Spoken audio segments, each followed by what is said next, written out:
Hello, I'm Tobey Nelson, certified professional horticulturist, coming to you from Whidbey Island at Venture Out Nursery. Today we're going to talk about pruning a Hydrangea macrophylla. So these are the Lacecap hydrangeas or the big Mophead hydrangeas.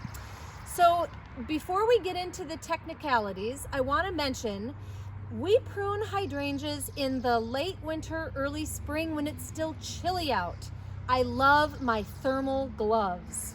So there's a tip for you. If you're gardening in that kind of temperature, look for insulated thermal gloves. And you should have on hand a good pair of bypass pruners, so you have the curved blade, and then also a pair of loppers. These are the tools you need to prune your average Mophead hydrangea. Okay, so now we'll get into it. So Mophead hydrangeas form their flower buds in the fall and early winter of the season prior to blooming. So they flower on ripened, mature wood. Therefore, you don't want to go in and cut them just uniformly short. You'll cut all your flower buds off. Also, hydrangeas are very prone to having a vigorous response to being pruned. So the more you prune a hydrangea, the more it wants to grow, and it will grow at the expense of flowering. So it's a little bit of a double whammy.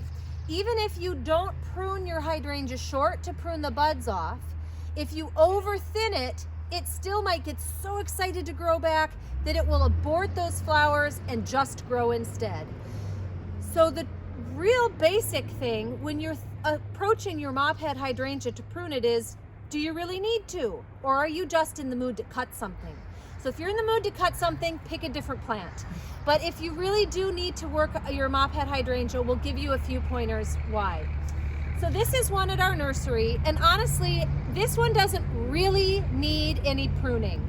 We don't mind that it's getting to be the height that it is. We don't mind that it's getting to be the width that it is, and it has been well maintained, so it has a nice open airy center.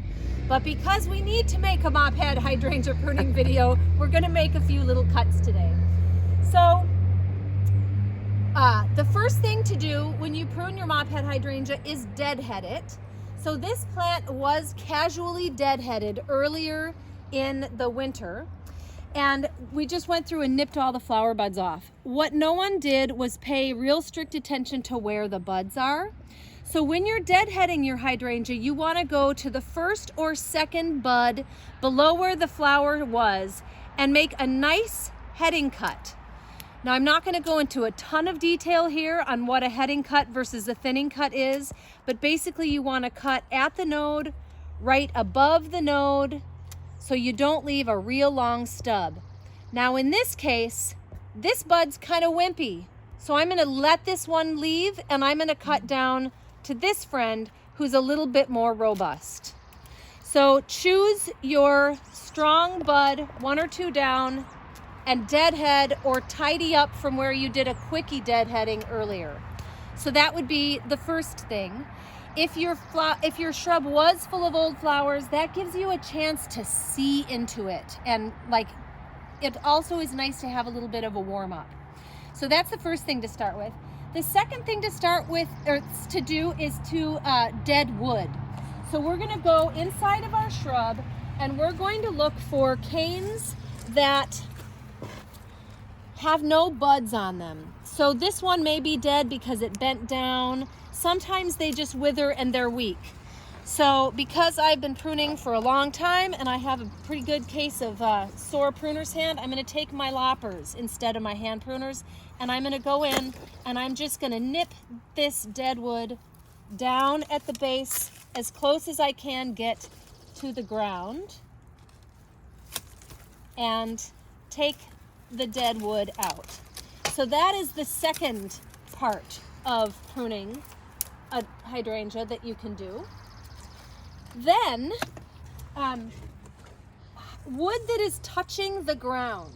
So we have this stem here that's touching the ground, this stem here that's touching.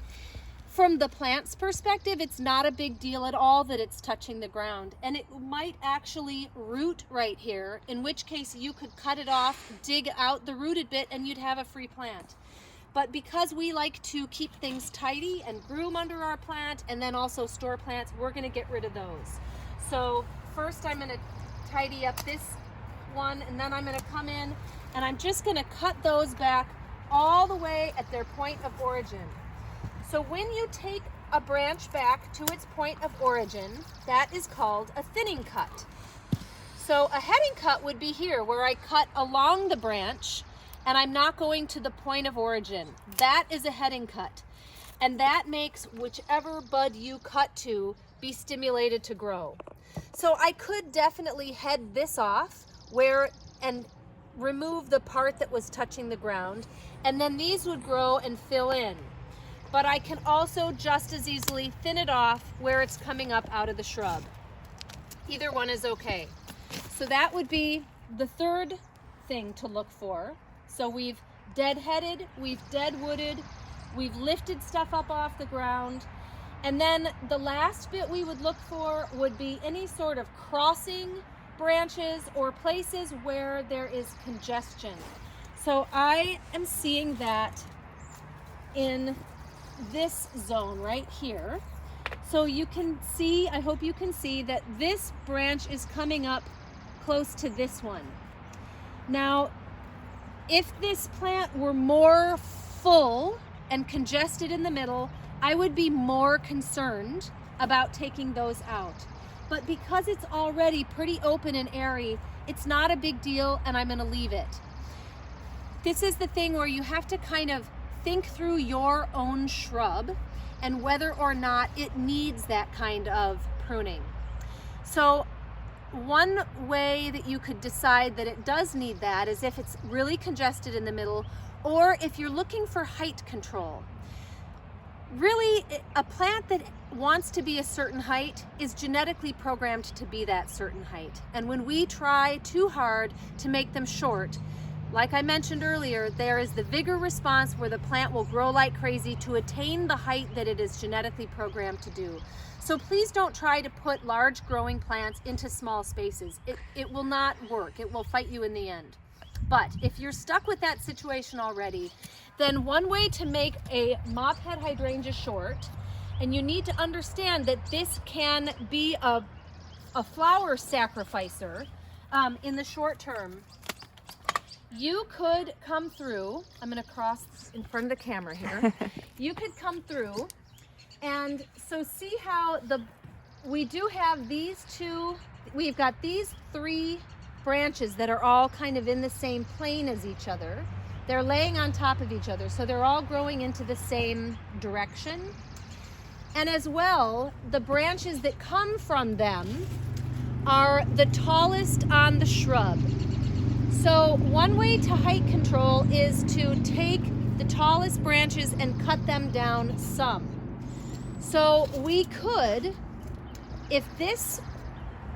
we could take this center one out, and in doing so, that would free up that space and it would get rid of some of this height.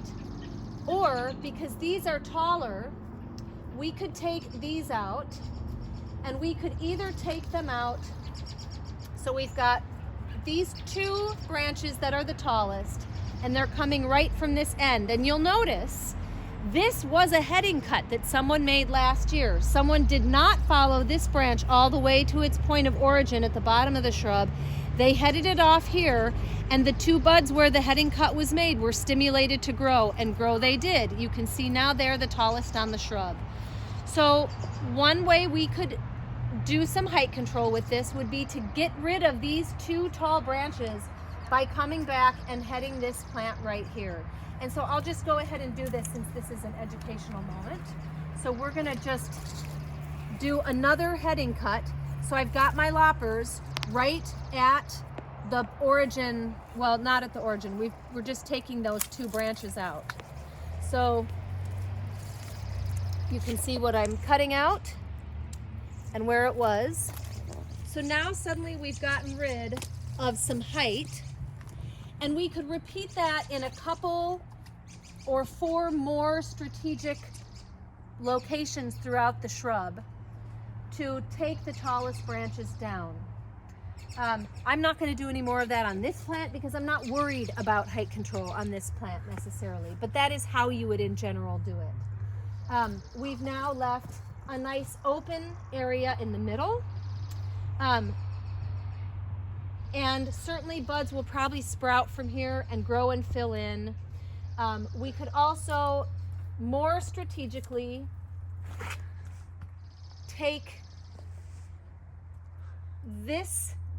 So this cane is growing large. It's in the center of the bush. I've made sort of an empty spot. This cane is growing tall. It's here. I can do a strategic heading cut here and possibly here, which will then help that fill in.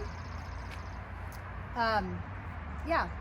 So those are some strategies that you can use on your hydrangea. You wouldn't always want to make a lot of heading cuts like that, but you can use a few to fill in a hole.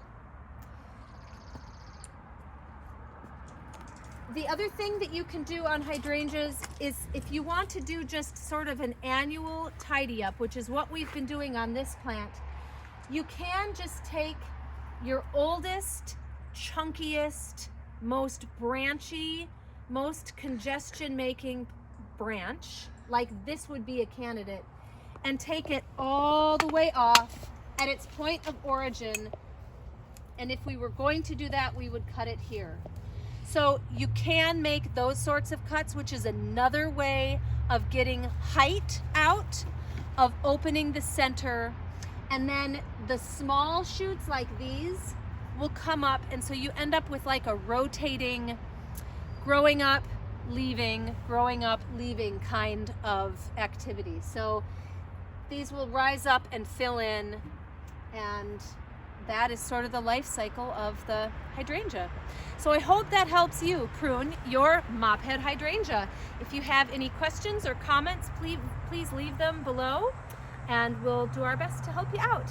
And come visit us sometime at Venture Out Nursery on Whidbey Island. Thanks for watching.